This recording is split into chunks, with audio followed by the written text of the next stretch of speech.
guy that's making $25 an hour on the shop floor, whose job is hot, heavy, and dirty. This is the best free advice you're ever gonna get. Oh, my VP topped out, or this person can't operate at this new altitude. I was not smarter. I was not making better decisions than I could have made if I sat down and talked to the people that were actually doing the thing that the company existed to do. The human systems window that I'm opening for them is a whole set of information that they didn't have access to before. What's the hardest thing about what you do? Oh man, the hardest thing about what I do. I think it's balancing the relationship piece with CEOs and founders and owners with the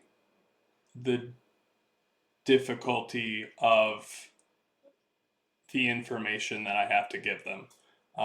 When a founder or an executive has a hand in why human systems are breaking, and I have to help them connect those dots, it's a pretty delicate dance, and it's one that just doesn't work if we haven't established a trust between us by that point. I could definitely see why that would be difficult. Assuming there is that rapport, though, why is it still difficult?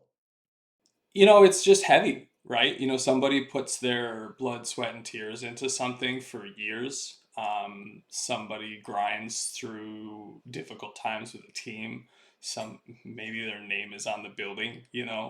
Um, and somebody that's relatively new to the equation comes in and essentially tells them that they've designed some systems poorly or made some big mistakes that are directly producing the outcomes that they're experiencing.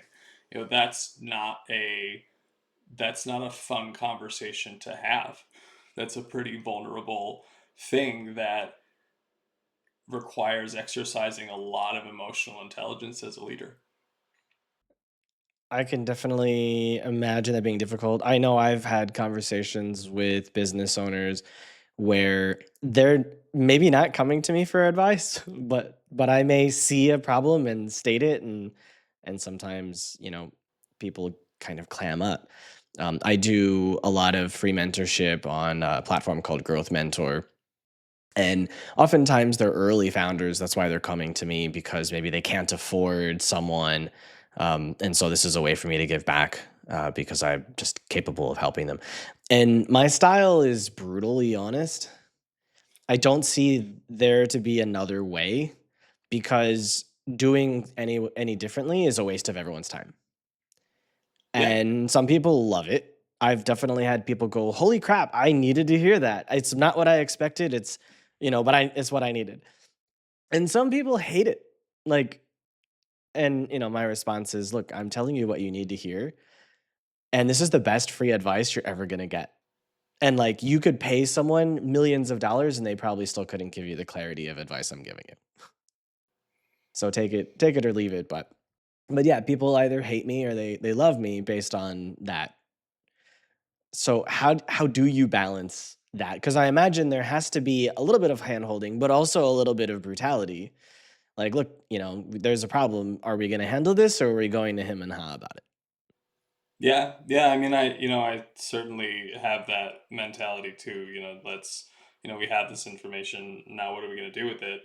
But I think that the thing that simultaneously makes it challenging and makes it such a liberating moment for leaders and founders is that you know the human systems window that I'm opening for them is a whole set of information that they didn't have access to before. So it was a vantage point that they just couldn't see from where they were sitting. And so, opening that, and I used the phrase connecting the dots for them, showing them from the perspective of the front line of their team, which is not where they sit because they're in the top seat, showing them that, hey, this is how things are actually happening on the ground.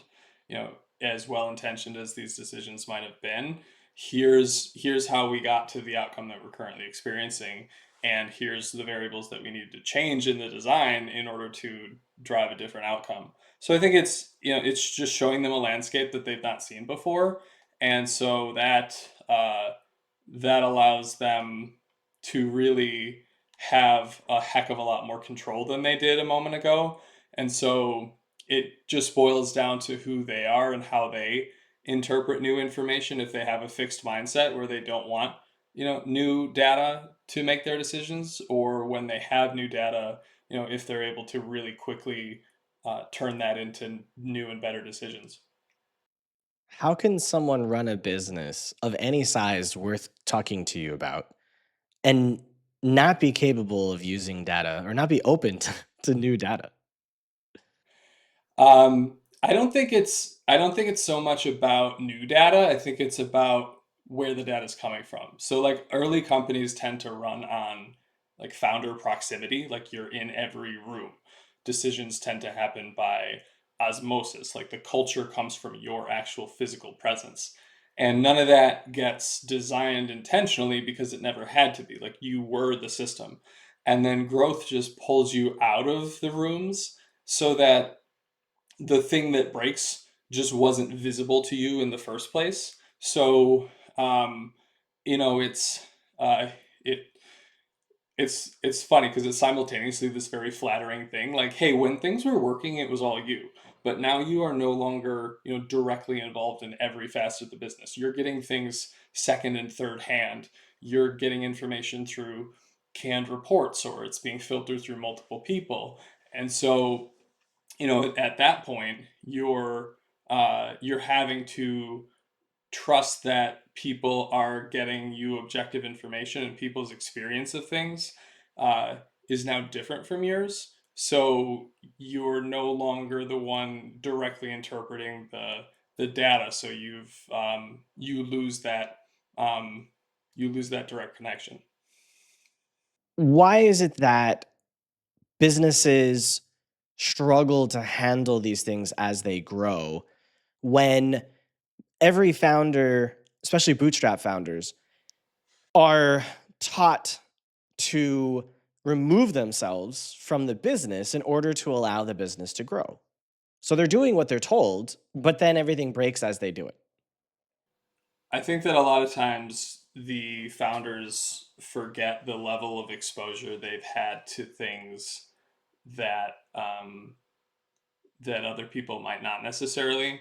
So like there's this dilution math where like if you double your headcount in a year, that means most of your company has never worked under the original conditions when you were, bootstrapping things. And so there's this tipping point where the ratio of some people who are like acculturated to newer to the organization just flips, and the culture stops being transmitted and starts getting like averaged, um, which is good because it forces you to document and structure things in order to produce the you know the behavioral outcomes that you want in your organization. But it's if you're not doing that, if you're still in this founder mindset where you're bootstrapping things and you're just running like a startup, um, you won't have people behaving the way that you want, and then you're sitting there wondering like, why aren't they behaving like somebody who's been here since day zero? Because they haven't had the same repetition of environment and information that you've had. And then you also have this trouble where a lot of the times you'll have founders who say, "Oh, like my original team can't scale with me," which sometimes that's correct, but a lot of times it's just a misdiagnosis. Like when growth starts to break things on the human side, founders tend to reach for this like person explanation, like, "Oh, my VP like topped out." Um, or this person can't operate at this new altitude, but really like the environment mutated underneath that person, and the conditions that they were succeeding in have disappeared. So if you don't put mechanisms in place to bring that team along with you and all the value that they bring from having been around as long as they have, then the same human looks like an A player at one stage and a liability at the next, and really nothing about them changed. But otherwise, you're going to end up cycling through your team. You're gonna burn people out. You're gonna lose a lot of loyalty because people are going to recognize that they're expendable at certain points. So you lose the continuity of information and history and expertise as you scale if you don't plan for how do I need to help this person adapt to the new environment. How do you help people adapt to the new environment? You think about how it's going to change. You think about what competencies people are going to need. So we hear a lot about like succession planning. Like, okay, if this person retires, or if I lose this key employee, what are the competencies that I need to have developed within the organization for people to continue to contribute and to have that operational continuity, to have leadership of different functions. But you also have to do that with your own people. Kind of flip the script and say, okay, with my existing talent, what do I need to plan for? How is the environment around them going to be changing in the next 6 months, year, 3 years? And what do I need to make sure is what competencies do I need to make sure exist on this team so that I don't reach this point where, hey, we need to accomplish X, we need to break into this new market, or we need to make sure that we have deployed this certain product type by this certain point. And I'm having somebody who has served the existing environment phenomenally for 3 years, and then we reach this point and all of a sudden they're struggling. What did I do to invest in that person or develop them or coach them into being successful in the new environment? How could you possibly know the future of every position for the company as you're focusing on trying to grow the company?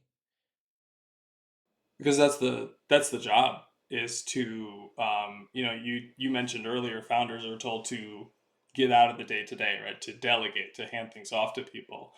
And so you shouldn't only be handing off the tasks that are beneath you, but you should be handing off the tasks that pull you out of planning for the future. So as you add layers to an organization, what you should be designing for is to keep the top level of the organization as far into the future as possible. So if your C-suite is focused on day-to-day execution, then that means that the directors or the managers beneath them are also basically doing the same job that the C-suite are. So as you add layers, you want to be making sure that each successive layer is working farther into the future and thinking about these things, and then helping the layer beneath them execute on something that's closer to the direct time horizon. That certainly makes sense. I guess I'd never really thought of it like that. I guess I always thought of it as, yeah, you should add a manager when you need people that need to be managed. I mean, obviously people are looking at things differently now that, AI and agents are available. But in a traditional human only structure, system, um, you start off as yourself doing things and then you hire someone because you can't do something anymore because you need to focus on something else and you hand off things so that things get done. And then when you have too many people doing that thing, you hire someone to manage that person. And then when you need someone to strategize over how to do that thing, you hire someone to manage the manager. And that's when like you start to have problems. Yeah, and that's the trouble, is often people are thinking about layers of management as layers of tasks, and really you have to think about your organization um, as layers of time horizons. Your front line is working on today, the things that are happening today. If you add a supervisory layer above that, they should be thinking about like tomorrow and the week. If you add a layer above that, they should be thinking about the month. If you add a layer above that, they should be thinking about the quarter. The layer above that should be thinking about the year. And then once you get all the way to senior executives, they should be thinking in terms of years plural. So I think that's the big problem when people design an organization. They think so much about tasks and the dotted lines between boxes of seats. What you should be thinking about when you're designing an organization is uh, is the whole point the organization exists, is to move a dollar from one side of the system to the other. And the whole thing is designed to move money through it, to turn a customer order into a paid invoice. So, that white piece of paper into a green piece of paper. And any point at which that snags in that system, is the problem of human systems. So anything that's causing drag on the dollar's movement and slowing it down, is a human systems issue. And where the senior executives should be focused is on, not on how is that dollar slowing down today, but where's the threat to that dollar down the road, whether it's 6 months, a year, 5 years from now. And so your goal is to help the CEO figure out where in the organization that threat lies, what time horizon that threat lies. Both where in the organization and on what time horizon, yeah. So how do you figure that out? I go into the organization. I use a diagnostic called workforce insight mapping. So that's designed based on all of the science that we have available to us now, which, the scientific field of human systems shows us that, as much as we like to think we're captains of our own ship, human behavior, especially in group settings, is very much a predictable outcome. It's very much a hard science that can be mapped. You can understand why a group of people is behaving the way that it is, why you're experiencing these outcomes, if you look at the variables within the environment. So what I do is I go into an organization and I identify the root causes of the undesirable behavioral outcome that the CEO says, "Hey, we have this problem. We have employee turnover. We have people not showing up to work. We have, disengagement. People aren't buying in on change." Whatever the issue is, I come in and I show the leadership team that I map the actual variables in the system that are driving the outcomes that they're experiencing, and I identify very surgically and specifically, here's the things we're going to tweak to produce an entirely different behavioral outcome. How much effort on your part does it take to actually surface these insights? It's funny. I just got asked this question yesterday at lunch. I'd say, it's a 500-person organization. That's about 2 weeks of time on the ground, and then I go back and do an analysis of the thousands of data points that have been gathered during that time. And so within 3 or 4 weeks, it goes from the kickoff of the engagement to the executive team having a map of their human behaviors in their organization. How heavily reliant is your process on AI? Because, I mean, I imagine if you're sitting down with 500 people, doing an hour interview on each person, that's not 2 weeks, right? That's 500 hours. So how can you manage that process so you can truly reach the edges of the organization so that your information is deeply accurate? Sure. So, the nice thing is I don't have to sit down with 500 people, because you're right that that would take, forever, and it wouldn't produce better data. So I tend to sit down with about 1 in 5 employees. So if it's a 500-person organization, I tend to sit down with about 100 people, depending on how homogeneous the organization is. And each interview produces about 50 or 60 data points. And so then the analysis on those, so the actual, formatting the data and the analysis of those, we do use AI now. So we have an enterprise account through Claude, through Anthropic, and that has significantly sped it up. I mean, that was about 2 weeks of manual data formatting and crunching, to accomplish the analysis 5 years ago. And today, that the formatting happens in minutes, the analysis happens in hours. So we go from this data set of thousands of data points to, a fully categorized and very ripe for root cause analysis data set, in a day. Wow. I was interviewing someone recently who puts together events in cities between government officials and business leaders that are in order to help them figure out together what are the problems plaguing their community that's preventing it from being more successful and making That's really citizens cool. happier.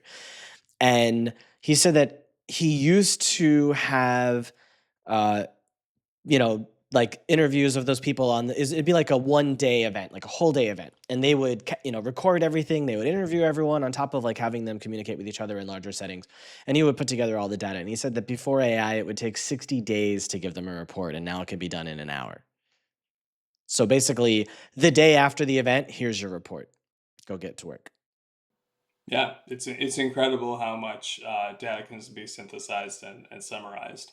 You know, pulling the deeper insights. I think that's the nice thing is that AI is not quite there yet. That still does take some judgment and experience and expertise, but and AI also can't sit down with employees and use the techniques that we're using to develop trust and get the level of information that they weren't comfortable sharing with senior leaders you know, the day before.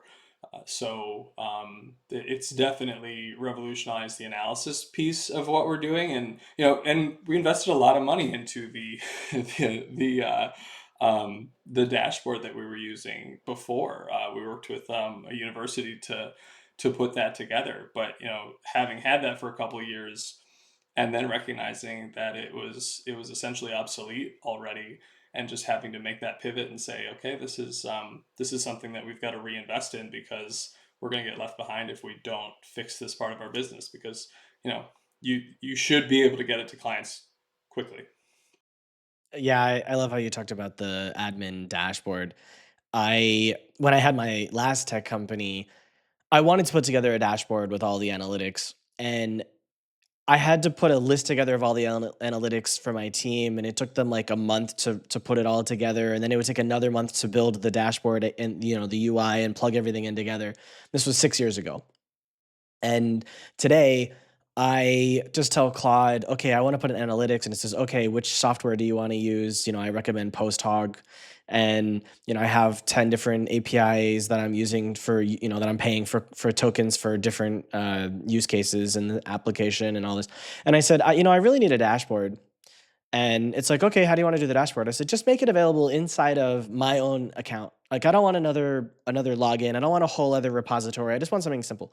And it's like, okay. It says, what do you want in the dashboard? I said, I want this, and this, right? I want to see my analytics. I want to see in 20 minutes, it put together a dashboard that 6 years ago would have taken 6 months to put together, and it's fully functional. It's pulling all of the APIs from all the things. It's showing me trend graphs with number counts of all of the different things, of all the cohort analyses I wanted to put together, of all of the life cycle. I put together a remarketing system and a features system and a bug request system and a deeply intelligent Claude chat that talks to the users. It knows everything about their Stripe history with us and their account details and their project history details. Like, it knows everything, and you could talk to about everything. And I put all of this stuff together. I did all of these things in like 3 or 4 hours. That in the past would have been months and months and months of development time. So Yeah. dashboards are amazing. AI is amazing for helping that. I guess that was a rant, but also just like appreciating AI. With that in mind, you said something interesting I want to push on. You said, I don't think the AI has the ability to build the trust with the human to find out the information that they're telling us. And I think that's wrong. Maybe today, but I think very, very soon that's not going to be true, because AI is very good at making humans feel comfortable, and humans feel like AI isn't judging it because it's not another human. So I feel like AI will be capable of doing that if it's not already capable now. Because I've had conversations with AI about things that I don't really like to talk about with other people. And the AI has been extremely helpful for me in making decisions based on that. Yeah, yeah. I think you're right that it's moving in that direction. If it's not there yet, it certainly will be someday. Where the challenge lies is there is still a tremendous amount of um, there's still a tremendous amount of distrust when it comes to tech platforms that a company is deploying, and the anonymity, the confidentiality of the interactions that you're having with that, which I think in some cases is unfounded and in others is well founded, and it's impossible for employees to know the difference in which environment that they're in. Um, There are still a lot of environments where people just are not tech savvy. We still have, a sizable portion of the workforce that just cannot interact with computers and especially AI at the level that you would need to get a good information. And then also when you're making it a self-service model and you're having somebody interact with an iPad or their workstation or whatever the case might be, um, the uh, you're relying on that person to drive the interaction in a lot of ways. So when you come in with a preconceived set of information that you're interested in getting, you risk missing out on all the good stuff. Really, there's this really famous example of UPS in the United States years ago, where they had an employee engagement survey and they had the best results that they'd ever had in the history of the company. And like 2 or 3 months later, they had a company wide strike because they hadn't asked about the things that were most important to the workforce. And then you also have a lot of industries where people just aren't using computers in the ways that a lot of white collar professionals are. So the energy sector, infrastructure, construction, manufacturing, fabrication, a lot of these industries, 90% of the workforce is not really using a computer at that level. And if they are, it's in a very basic interface that would be considered, pretty ancient by, like white collar standards. So the HMIs that they're interacting with are very rudimentary. So and that's not their fault. That's just like where a lot of the tech is on that side of things. But it's so it's I think it's a trust thing as far as not do I trust my personal chat GPT account, even though heck, it might be uploading all that information to learn from, and that might, if I run for office in 10 years, is that all going to come out publicly, but so it's not just that, it's trusting how the company's going to use it and whether it's getting back to you. And because when I'm doing this, I'm not saying, hey, Sean said X, Y, and Z, because that's not relevant. That might just be Sean's opinion. Even if he's right, it might not be representative of the whole workforce. What I'm looking for are the themes and patterns that rise to the top, because I'm looking at systemic behaviors. Nobody brings me in because they have one bad Apple employee. They bring me in because 20% of their company are engaging in a behavior that's impacting their financials. What's the most important thing you've learned from doing this? Oh man, the most important thing. Um, I think the most important thing is to just for me, I got into this because I kind of self-inflicted a version of this on myself before I launched Way Forward. So I came up as an operator. I ran a 600 person manufacturing division as its president through a turnaround and an acquisition. Um, so I've watched human systems strain under real pressure from the inside. I've also been in the founder seat, not just in Way Forward, but I built and sold a hospitality chain. So in developing this methodology, it was I self-inflicted it, and I had to kind of get over myself. I had to recognize that um, I was not smarter. I was not making better decisions than I could have made if I sat down and talked to the people that were actually doing the thing that the company existed to do. I became a much better executive. I was doing better things at the market level. I was doing better things at the strategic level when I started spending the majority of my time speaking to the guy that's making $25 an hour on the shop floor, whose job is hot, heavy, and dirty. And I was able to learn more things from him about my own business than I would have been able to do looking at a spreadsheet sitting down with my CFO in the corner office all day. Thanks for watching. If you liked this insight, I've handpicked another video for you right here on the screen. For more actionable strategies that get you real results, hit subscribe.